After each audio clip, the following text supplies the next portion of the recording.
everyone. Karima Davis here from Tutor Partners, and I'm here with Jenn Triplett of Treebranch Group, along with Lara, who is the coordinator, the homeschooling coordinator with Freedom Hill.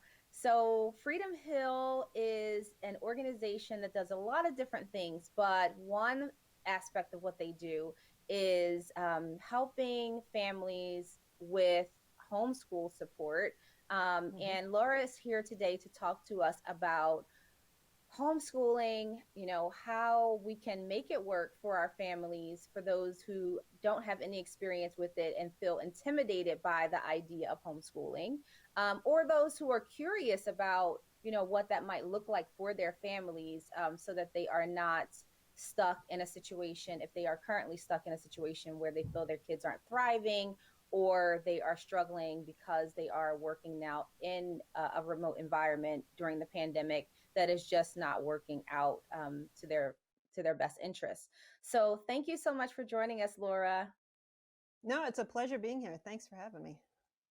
Absolutely. So I know Jenn and I have a few questions, but one of the biggest questions I think that we'd like to talk about today is this idea of parents feeling like they can't homeschool, given Hmm. whatever their circumstances are. Maybe they're working from home, but their jobs are really demanding. Maybe they have older parents at home that they're caring for. Maybe their child has learning challenges and they feel that there's no way, they have no clue of how to start, where to start, and how they might support their child. So, you know, you and I both have experience with homeschooling our children. Yep. Everyone's situation is different. It's not enough sometimes to just say, well, I've done it before and I know you can do it, and kind of like be a cheerleader. People really need to see, like, and hear some solid evidence that it can actually work for them, because everyone's always thinking like, no, my situation, you just don't understand, there's Stand. no Yeah. way, right? So tell us a little bit about, what that could look like for home for parents who are curious right now. Well, we get kids anywhere from kindergarten through 12th grade. And a lot of it depends on where that child is and what their age is. So a lot of the high school, we encourage that the tracking of their schooling and what they do is falls on the kid more than it falls on the parent. There's also a lot of online support that wasn't there the last 5, 10 years ago. We have a lot of those links on our website in I think the useful resources section of our website on the homeschooling tab that allows you can choose parts of a curriculum that's already available. You can choose to augment through also parts. There is, I guess in the end, we treat every child individually. So a family comes to us with an issue, and we then sit down and figure out with that parent, like, what is your child's goals? What's the best track for them to be on? Let's figure out what resources are there. This doesn't fall on the parents to become the new public school teacher and to do every single subject matter in an 8 hour day. That is not how homeschooling works at all. It doesn't need to be. And a lot of the reason that we are technically an unschooling model of a homeschool is that it allows us the ability to not cater, but so much as tailor a curriculum to each child and to work with each of the parents on what's the best mesh for their family and how that gets done. So having been that mom that, found myself having to homeschool and having not a clue what I was going to do and terrified by it, um, I get it. To this day, it's been 12 years almost, and I fully understand that it can be a terrifying aspect to, it's not only take on an entirely new subject matter, but one that's very serious about your kids' futures and their abilities and the opportunities that they'll have. But then you're also running completely counter to all of what society believes education should be. And Mm-hmm. I fought that for a long time. I mean, I have family members. Most of my brothers and sisters and in-laws teach in the public school system, and we got a lot of pushback on homeschooling. Um, It also comes with the stigma of most of it has in the past has been driven by some kind of religious belief. Yeah. It doesn't, that's not where homeschooling is today. It's not where the resources are. They are varied. They are specific to whether your child has any kind of learning disability. It's specific to if they have an interest in a specific area. We've had kids come to us as late as high school that right now what they really need to do is just get hands-on learning in the workplace. And they're very clear about that. They're like, what's keeping me sane is if I can go to work every day. And sitting in a classroom learning trigonometry when I just want to be welding and repairing equipment is really not where my brain set is. And so helping them understand that there's a value to that education, but let's find a way to have a stronger bridge with their day job. And so a lot of what they're learning is on the job learning and is supporting their education. And so we've tailored things like that. And we get, at that point, it's really the child is driving the curriculum and where their interest is. And we're filling in behind it to make sure it still meets a level of education that the rest of the world recognizes, and that they can then transition into an education or a community college experience and degree or certification should they choose to. So the idea is to help children in a way that leaves them open to other opportunities in the future. I mean, we've had some children, well, most of the children that have quote unquote graduated with us go on to some certification program or college. And we found that a lot of the colleges in the area and across the nation in a lot of ways, particularly now that they're dropping the standardized testing as a means for acceptance into the programs, they also have an entirely different set of application reviewers for homeschoolers. And they take a different approach to understanding that the person coming in has had a unique learning experience, but what did they do with that learning experience? And what skill sets are they bringing to the table that shows that they are committed to learning and have specific goals for the future? So we've had kids that graduated from us and then they went on and worked for a while. And I just got contacted by one that graduated in 2015 that was asking for his transcript to be sent to the United States Air Force Academy where he had been accepted. And they took his high school, transcript from homeschooling. He had always been homeschooled. He had never been in the public school system. Wow. So there are a lot of opportunities and there are a lot of colleges out there that are seeing, I think at the end of the day, the feedback we get from most of the higher education institutions is that homeschooled children seem to be significantly more articulate in what their goals and what their outcomes are for themselves. And they have a different perspective on priorities. And they're able to communicate that and their needs more successfully than children that are not homeschooled. Those are interesting points. I was just curious about, like, if they're later on in high school. Yeah, particularly like 10th, 11th, the 12th grade, the parents that come to us with kids in those ages, they're usually terrified that if they pull them out and homeschool them, that education will not be recognized by higher education, or it will somehow limit their future opportunities. We have not found that to be the case. We work, at that point, a lot of the discussion is less with the parents and more with the student. What is their short-term goals? What are their long-term goals? Where do they see themselves? How do they see themselves getting there? What is the short-term interests that they have that we can dovetail into the requirements to get them the opportunities they need? Specifically, we have a lot of kids that are like, well, someday I might want to go to college. I said, well, then let's figure out a way that the courses you're taking and the interests that you have can backfill into what Maryland's requirements are for high school education. And that's 4 maths, and that's, I think it's 3 sciences and 1 with a lab. And that doesn't necessarily have to be that you have to take a traditional course in chemistry or biology on, and have it taught in a traditional manner. There are a lot of options around that still meet that need. And we start to get creative with the child. The barriers I found, and one of our students that came to us, she was in the middle of 11th grade, and she put it very succinctly at her review. She said, the first 3 months of homeschooling, I was immobilized by the fact that I could not process what you guys were saying about what do you want to learn?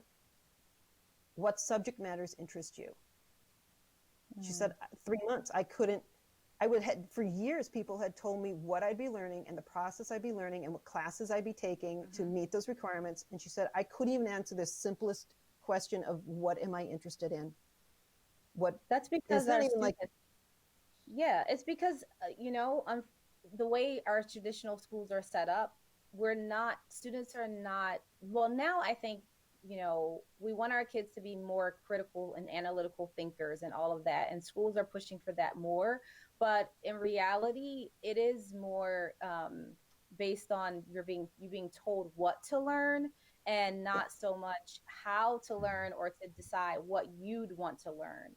So because of that, when you have a kid who's given the option, they don't really know. They've maybe never thought about what it is that really interests them, that they would want to know more about, or want to, think, dive deeper into, because they've never really had an option to do that. So that's the great thing about homeschooling, is that you can, explore more of what you're interested in a way that is that will really stimulate you and help the student develop that love of learning. And I think, Jenn, we were talking before about your son being really interested in music and sound and all of that. And he's really been exploring that. And he would, definitely be able to, I'm sure you could incorporate his love of music and all of that into his homeschooling curriculum if you decided to go that route. So,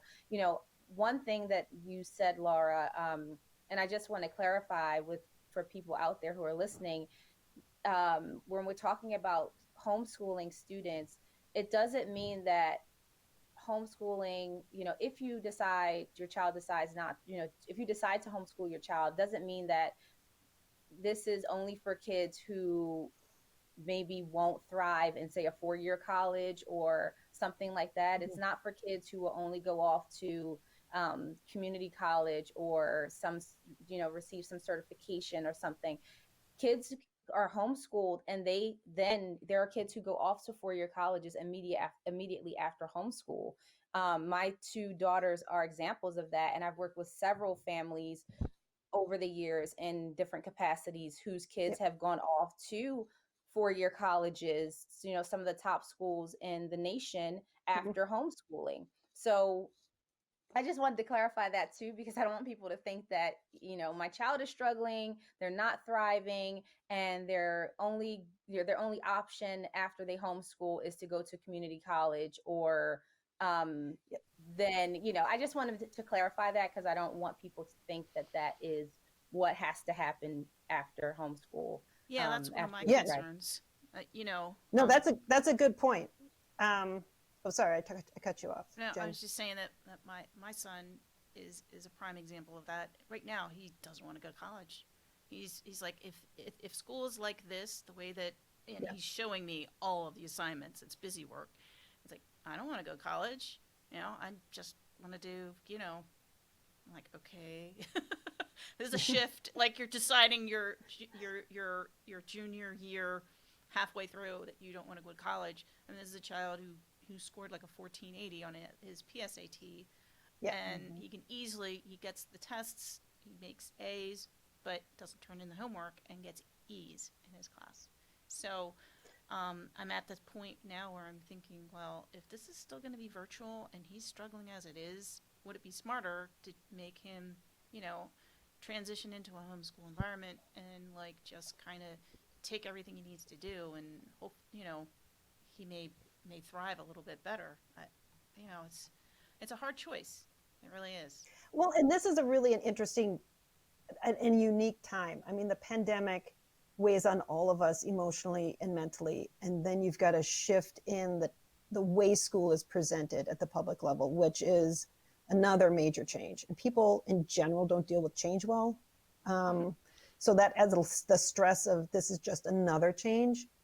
And then you got to take into account the social reckoning that's going on and the injustices and the equality. And as much as that may not, your kids might not be watching the news every day, or they might not be, tuning into that as a collective whole society, world society, local society, that energy is there. And not to sound, too new agey, but that stress that the adults are all feeling permeates into your households, and your kids pick up on it.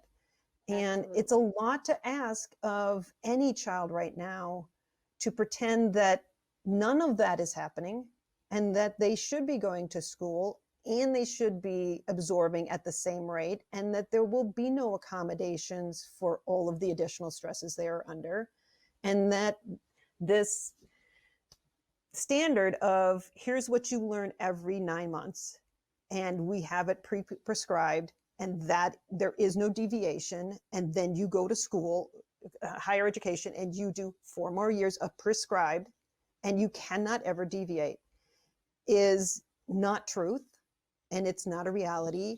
And we've seen several children step outside of that. And when I say several, I actually went back and did a small analysis, and we run anywhere from, at the lowest point, 25 children a year to 40 children a year under our umbrella. And we've been up and running since 2007. So we see, it's not that we're seeing a whole lot of kids, we're not on the public school level, but we're seeing enough that with following my 2 children and all the kids that I personally review, I'm pretty confident in saying that it is okay for you to step away from that prescribed pattern, find a pattern that is a better fit for your child, and they are going to be okay. The Sudbury School in Massachusetts, which is the first unschooling school, has hundreds of examples of kids doing just fine, having gone 12 years of unschooled. Amazing. There's the Harrisburg Circle School that also has a plethora of children that have succeeded wildly, having only been unschooled. And we're not even like committed, Freedom Hill isn't even committed to like everybody has to be unschooled. We're very much committed to, let's find the program that works best for your child. And that might be something that looks very much like a public school program, or it might be something that is 100% unschooled. I had one of our truly unschooled children from K through 12, she never had a curriculum that she wasn't driving. Graduated in 2020, and she spent her senior year getting certified through Coursera in the Google IT program, and she now can work as an IT professional within the Google systems and can be hired.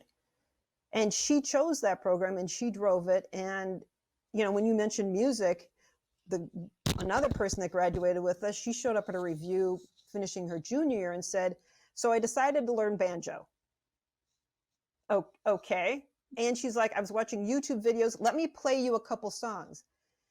And this is one of the few situations, or I don't know, educational environments where a kid can say, I'm interested in music and I'm going to learn to play banjo. And that becomes part of her curriculum. She learned to read music. She didn't know how to read music. She learned how to play banjo, and then she went and found a banjo teacher, some of you guys who's been playing banjo for 30 years across the nation, and he corrected her mistakes and put her on a different path. And she's playing open night, or was until the pandemic, with his banjo group once a month. And then after listening to the banjo group, she decided, I really need to learn to play fiddle. And in her senior year, not only perfected banjo, but picked up fiddle. And then she got herself connected with the, I can't remember, the Baltimore fiddle and drum fife group. And she plays with them, and they've offered her a paid position before she graduated from high school. So that is just one. I had a high school student came to that, the one that came to us, who for 3 months couldn't figure out what she was going to do. And what does she mean? What am I interested in? When she figured out what she wanted to do, she realized she was going to need money in order to go study abroad. And so she started recording her own music online for YouTube for people to download for 99 cents each. And she earned enough money to put herself through 2 overseas programs. Okay, my son would really be jealous of that. Yeah. That's exactly what he wants to do. Well, he loves, Right. And he you loves know, doing like, mixing. Like he likes he even got one of the big fancy tractor things because he went Yeah, to, I don't understand what you're talking about, but great. Yeah, no, but I'm just saying that's, if there's something like that where he can, senior year is kind of like an open book right now because he only has to take math and English. He's pretty much done. He was in STEM science, and I guess for some reason has to take a 5th year of math, but he's, whatever math he takes is like is a math, it doesn't have to be, Well, and this is where the beauty of like edx.org and Coursera coming online in the last couple of years. Mm-hmm. There are, what is it? It's the college prep courses are being taught by Yale, Harvard, University of Michigan. You can take that course that he would otherwise take in high school and not only get it for like $50 a course, you can have it certified for his grades. But I think now Coursera is requiring, if you do that, they're requiring the universities to then provide a transcript. So he can do those 2 courses with the public school program, absolutely, or he could do it homeschooled through other accredited secondary, advanced college level institutions. Yeah. And also then explore where music would fit into that. Well, he went to, on his own, he wanted to do Berkeley, and he did Berkeley online college classes. So he got 6 college credits over the summer for a 5-week music production and music design. But that he loved it, and he was dedicated to it, and it just kind of shows how much, like, if a child can find something that they really want to do, the whole thing about homework, it wasn't homework, it wasn't busy work, it was something he loved doing. It was, and he got A's. Awesome. Yeah. That's amazing, And that's like at the heart. Go ahead. No, go ahead, Lara. I was going to say, that's really at the heart of what Freedom Hill is all about, but really at the heart of what unschooling is kid driven. If that's where their passion is, then let's support them in that. I don't want to use the word passion is used a lot of different ways, but if that's really where their interest is, then let's go explore that. That's where their drive is. Right? And then, where do we build from that? Yeah. And they have we'll have to talk later. And they have more time to do it. The homeschooling frees up your time so much more. You don't have to spend, you're not in class from like 9 to 3 or 8 to 3 trying to get all of this stuff done, because it's you and it's your time, and you can make it work for you however that looks, right? And so the students have so much more time to get to do the things that they actually love doing. And it's just, I think there's so much flexibility, and it's such a way to allow them to really get to know themselves better and to figure out what it is that they really love. And so they develop that love of learning because they have more control and more, they have more they control. Can pace themselves, right? Because if you've already excelled at one subject, you're pacing yourself, you're taking it on your own, doing the pacing, and then if you need assistance, then you can reach out. There's that support system. Yeah, I mean, and there's so let's say you're really interested in learning. No, I'm sorry. You're really interested in learning Japanese. Who has the wand? But your options are French and German. You're like, I wanted to learn a foreign language, but these suck. This is not where my passion is. I mean, we had 2 kids that haven't graduated yet that they were so interested in anime, they wanted to like learn Japanese. So they started getting into Japanese chat rooms, which put them on a very different circadian rhythm. Um, and they've taught themselves Japanese, and most of it is conversational. Oh, But then as they're like, I'd like to be able to read it, they start finding programs that then teach them the actual characters and being able to like write in it. And who would have that's thought? cool. I mean, both of their parents were like, I never saw this coming. I'm like, That's what my son was trying to teach himself, was Japanese. He was trying to teach himself that, I guess, a year or so ago. And then he tried to teach himself astrophysics. He started reading Michi, was it Kaku or whatever his name is? Does that. So he read the whole volume series. So I'm like, okay, well, and then he goes back and he takes his standard, science class. And then he drags himself to high school and he's like, this is, oh no. Pretty much. You can be doing that now. Exactly. You can be doing that now. That's the thing. And I love these conversations because I think they should be had more often. And I think that these are conversations that parents need to hear because it's so it is, you see a different sense of like motivation and drive in the student when they can explore the things that really drive them. It's just they can navigate, or they can, they have more control over learning, and it just brings out the best in them. And we need to see more of that. I think in our kids nowadays, especially more than ever. So for sure. That's brilliantly put. Yes. Yeah. So, and that's where when you start actually dialoguing with your child and recognizing there's a real person there with hopes and dreams and interests, and you start respecting that, it's amazing the shift you'll see in that child as a person. And then they take that love of learning into their life at all levels. Yeah. And they start to see the world anew. So do you actually talk with the student? Sorry. We're just like all in this. I know. There's so much of the world out there, I was going to say, for students to explore. And I'm glad you made that point about the language thing, even because I was literally having a conversation with a student a few weeks ago about the language options in his school. And that was one of the things he said to me is like, I would love to be able to study more than just French and Spanish. And, and like my daughter right now is learning Korean, and this kid is also into like anime and wants to do, learn Japanese. And so there's so many things that they really do want to explore, but they feel limited to because they don't have enough time, because they are stuck in this traditional box of like, this is what you have to learn, and this is the only way to learn it. And, after this, it's the next thing after that. And you have to, if you don't do it this way, and, you're pretty much screwed. So this is what our kids kind of think. Because this is what. Well, when you think about it, that's like 9 hours out of their day. Yeah. Exactly. Doesn't leave them a lot of time to do what they want. Exactly. So this has been, I hope this has inspired some parents, and that people can, now have a different perspective on homeschooling. And I know there'll probably be lots of questions that will come up.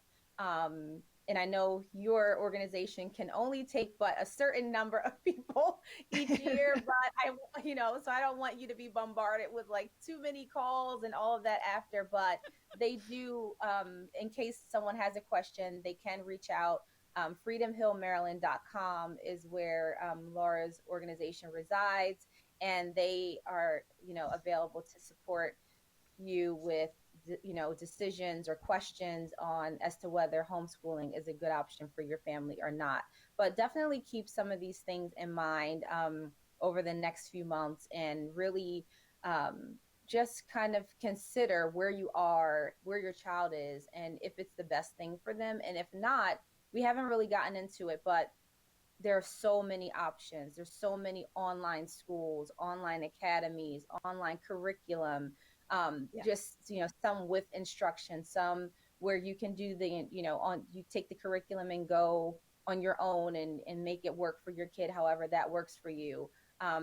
So there's so many options and so many solutions. And I just want families to know that you don't have to settle.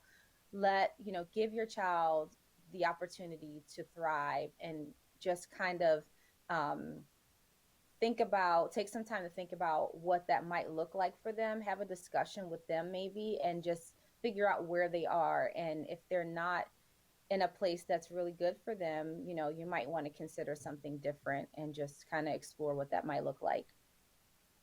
So thank you so much, Laura. This has been such a great conversation. I love to keep going. We could just talk about this all day, I think. But anyway, it's been great. So thank you so much for joining us today. Yes, Oh, thank absolutely. you. Anytime. Thank you, She guys. said anytime, Karima. Anytime. All right, we're going to hold you to that. We're going to hold you to that. All right. Well, thanks everyone for joining us today. It's been a wonderful conversation, and we'll be back with another interview, another discussion really soon. All right. Yeah. Bye. Bye-bye. Thanks. See ya.